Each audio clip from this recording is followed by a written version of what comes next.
Okay, so for the story of how me and my husband met, I had just got out of a 30-year extremely abusive marriage, and my husband was single for quite some time and had actually moved down here where we live as a little tiny one-bedroom apartment, and he had actually moved down here thinking he was going to be by himself and become a hermit. Yeah. Um, but he came down here, and uh, I believe he said in November of 2019, and um, we met, um, let's see, April 1st, actually, of 2020, and we met on Facebook, which is, I know a lot of people kind of laugh at that, but I had put a little post on there saying something goofy about sometimes late at night I like to dance around the house drinking a glass of wine, wearing a tutu. Yeah, the little skirt that the ballerinas wear. And on our first anniversary, actually, I actually sewed a tutu and posted a picture for him with me in the tutu holding a glass of wine in a little dancer pose. It's a little embarrassing. But anyhow, uh, I had placed that on Facebook and he ha-ha'd on it. And it was kind of a game type thing, and whoever had responded to it in any way had to post something on Facebook as well, something goofy. And I kind of made the comment, gotcha. And he said, I don't know why I responded. I got myself caught in one of these before.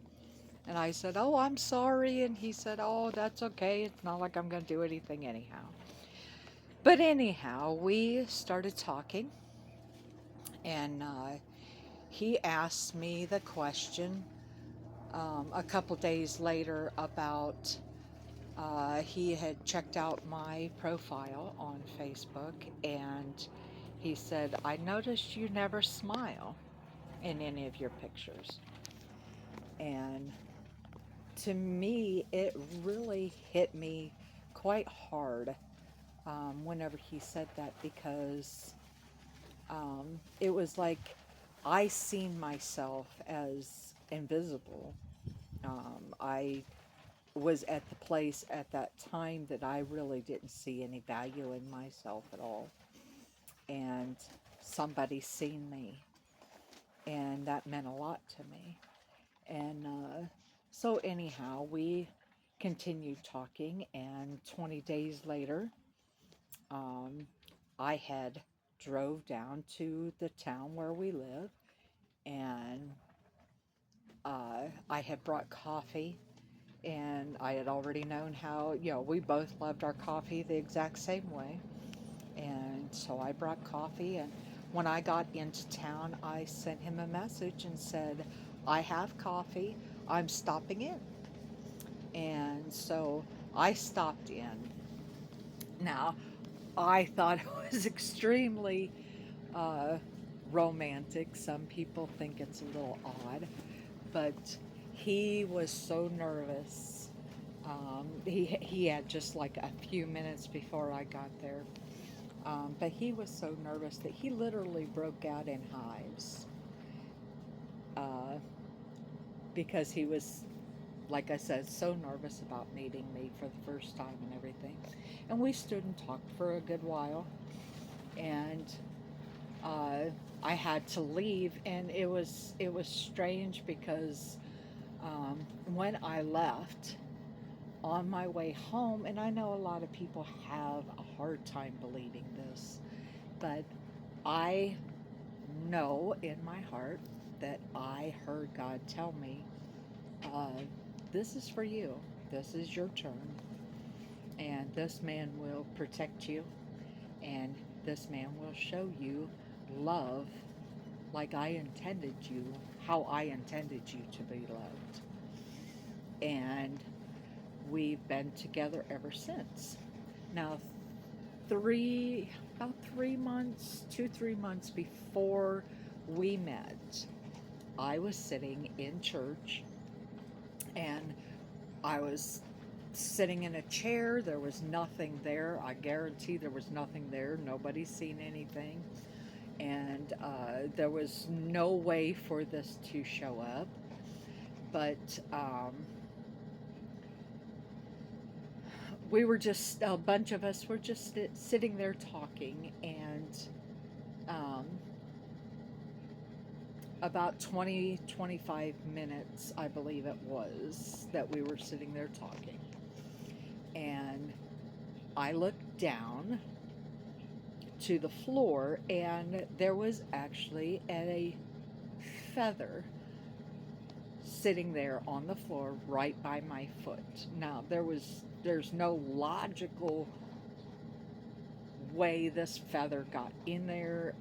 It wasn't there before, so we have, nobody knows how it got there except for the fact that when I picked it up, my very young granddaughter at the time ran up to me and seen it, and she said, "Nana, it's an angel feather." So I believe that it was a sign from God that Michael was coming. That is my husband's name, Michael. And I believe that that was his way of letting me know that he was coming. And in the 5, almost 6 years that we have been together now, we've never had an argument. We've disagreed on things, but we sit and talk it out and agree to disagree sometimes, and we always show very much respect towards each other. But I did promise Marie that I would show the feather. So, showing you that I'm just opening. Now, this has been pressed in my Bible for going on 6 years. And we all know that most times, whenever things are pressed in a book of any kind, they usually flatten out. And give me 1 second here. There it is.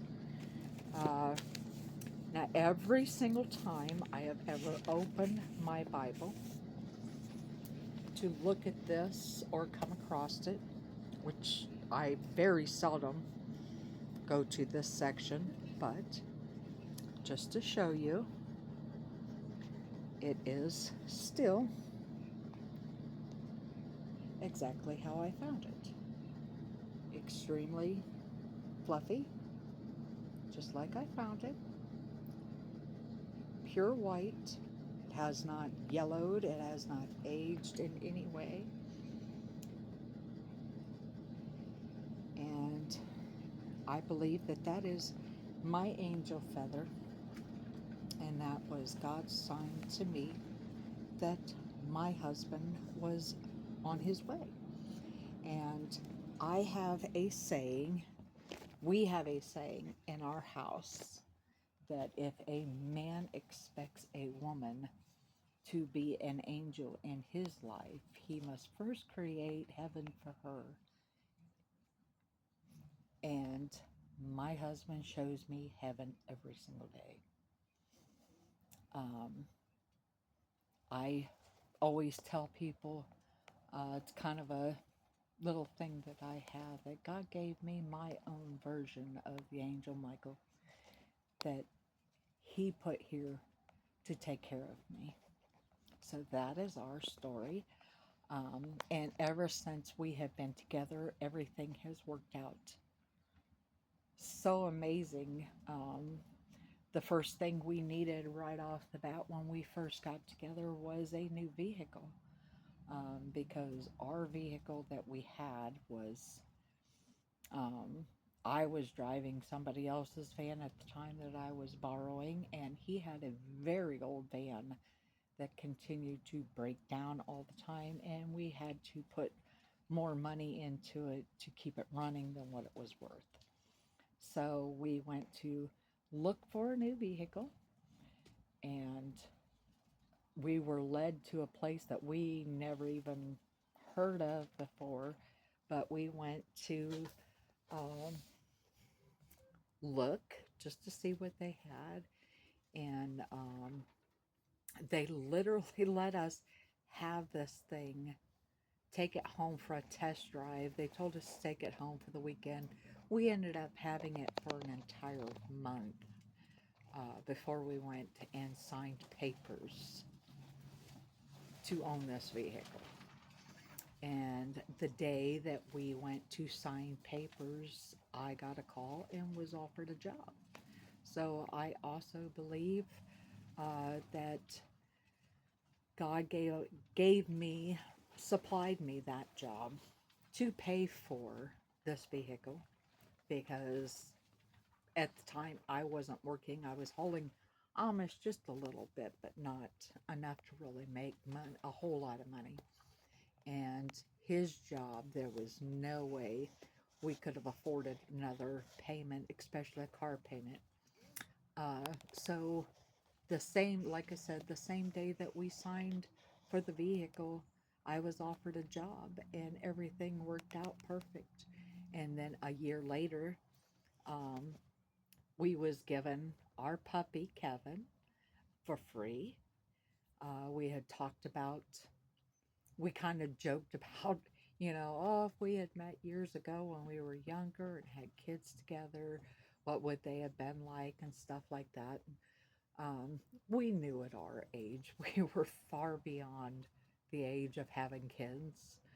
And so uh, we had talked about getting a small puppy, but we also know that those puppies, Yorkies, Kevin is a Yorkie, um, those puppies are very expensive, far more than what we could have afforded.